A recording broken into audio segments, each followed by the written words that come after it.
It is one of the greatest ironies of humanity that a country officially known as the Democratic People's Republic of Korea is a totalitarian nightmare with a brutal dictator that has no care for his people, their freedom of expression, or even consciousness.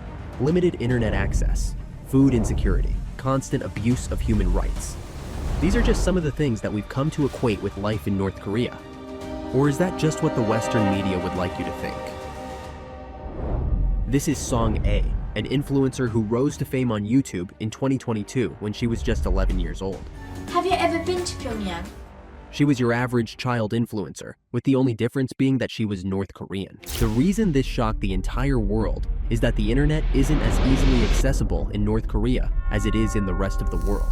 It's so guarded that most of its citizens are not even aware it exists. Described as the world's worst internet black hole, only a select few high-level officials and foreigners get access to the internet, and even that is very limited. The rest of the population have to rely on the country's national intranet. Social media apps like TikTok, Instagram, and YouTube are alien to them. So imagine everyone's shock when we saw Song A pop up on our recommendation. A North Korean on YouTube, and a child at that? Were things finally changing in the country, or were Western governments simply spreading harmful propaganda about North Korea this whole time? Song A was interesting.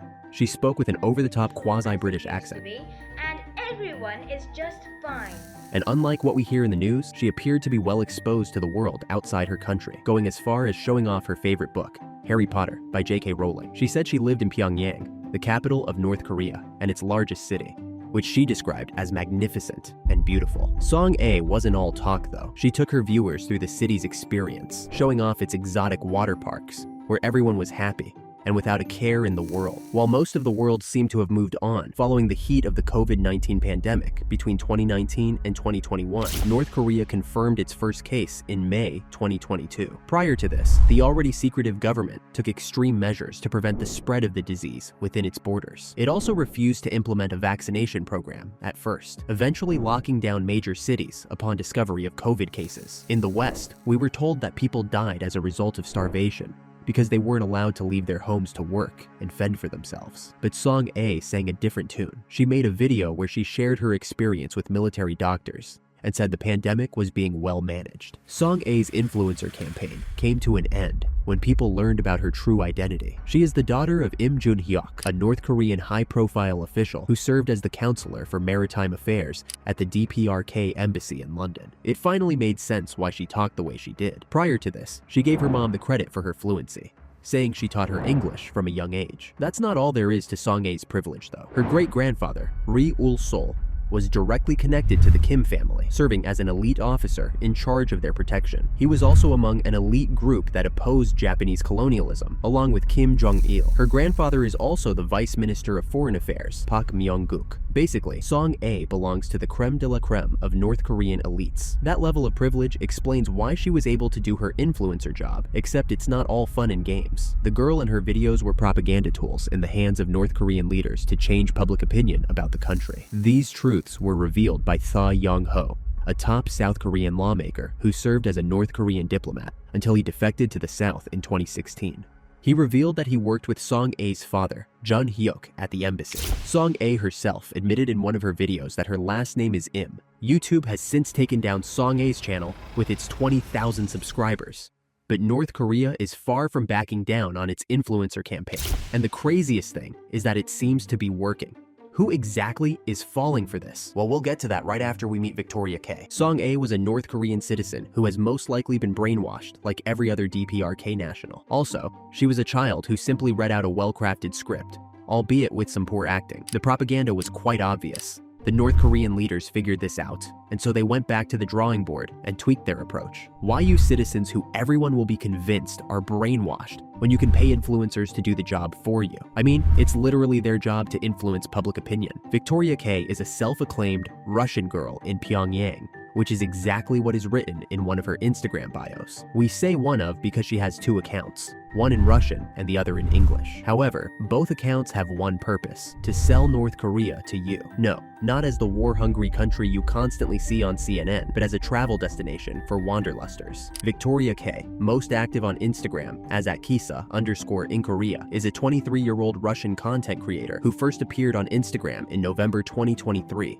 posting sights from North Korea that you won't find anywhere else. She has since amassed a following of almost 58,000 followers at the time of this video's release. Her lifestyle type of content makes it seem like she's on a long vacation in DPRK, except she actually lives there, or that's what she would have us believe. When she's not participating in some exotic sport like skiing or golfing, she's eating a high-end meal in a fine dining restaurant. It's so well curated, you'd assume that you're watching a travel blogger document her experiences in a place like Paris, London, or Dubai. But how? For all we know, social media use in DPRK is almost non-existent, yet Victoria K posts consistently on 4 social media platforms: Instagram, TikTok, Telegram, and even YouTube. Now, that's something to be curious about. We do know that such privileges are only given to a select few, and for a specific purpose, just like we saw with Song A.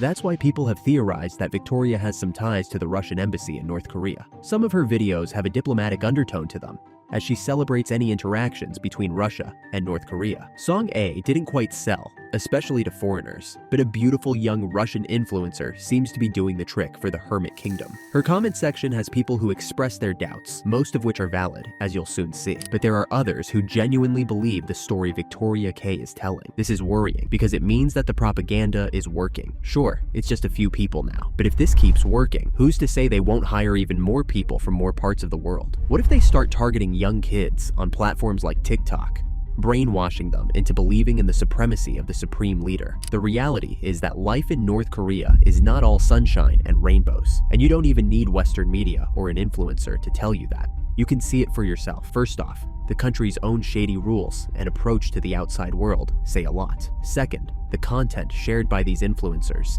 seems to be carefully scripted and acted out. 11-year-old Song A's acting skills betrayed her. But for Victoria K, the consistent absence of other people from her pictures and videos gave her away. Pyongyang, where she claims to live, has been reported to have a population of over 3 million people.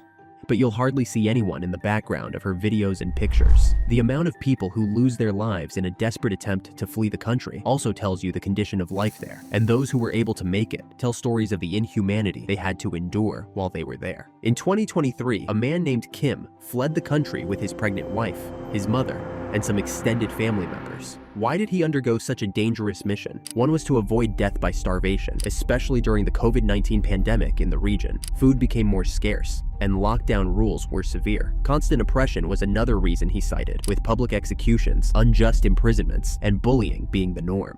Timothy Cho, another defector who escaped the country in 2004, gave similar reasons. He described the DPRK as a prison country, where he was constantly brainwashed. Timothy was eventually abandoned by his parents when he was just 9. They fled the country after they learned that they would be politically persecuted and sent to a concentration camp. A viral video surfaced in 2017 as a man fled across the Demilitarized Zone, DMZ, towards South Korea. Soldiers soon appeared behind him, shooting at him simultaneously till he was hit. But thankfully, he fell in safe hands. Years later, he was revealed to be Oh Chong-song, the son of a North Korean general, and the men who shot at him were other soldiers with whom he served the DPRK. Why would anyone take such a risk with armed soldiers on their heels if there was nothing worth running away from, as the DPRK influencers suggest with their content? His feedback about the country was the same: starvation, corruption, and health crises. In fact, some parasites were detected in his body upon medical examination. If someone who was reportedly born into a well-to-do military family suffered these, what would life be for the regular man or woman? The biggest DPRK defector story is that of Ta Young-ho, the diplomat turned defector turned South Korean politician. Although he had been in the system for 50 years, he ultimately defected, citing reasons like Kim Jong-un's brazen execution of those who opposed him. When Kim Jong-nam, the supreme leader's half-brother, was executed, it convinced Young-ho that no one was actually safe. He also worried about his children's future. The Young-ho described life in North Korea as slavery, not the paradise that Song A and Victoria K are showing the world. If there is one thing North Korea loves, it's some good propaganda. For a country who doesn't seem to care about the rest of the world, let alone want to relate with it. Its leaders have an obsession with looking good to outsiders. In 2013, creators from Vice HBO visited the country. They were taken to a computer lab where, just like Song A, people with horrible acting skills tried to give the impression that they could access the internet. It backfired, especially this clip of a man who remained on the Google homepage, doing nothing. Yet, DPRK-friendly pages and creators continue to pop up on different social media apps as part of the state-driven propaganda. Now, it is left to the rest of us to stay informed and unrelenting in the pursuit and defense of truth. But North Korea isn't the only country engaging in state-funded propaganda. In fact, the US is doing the exact same thing right now. Watch this video to understand why the US government is paying influencers to brainwash kids.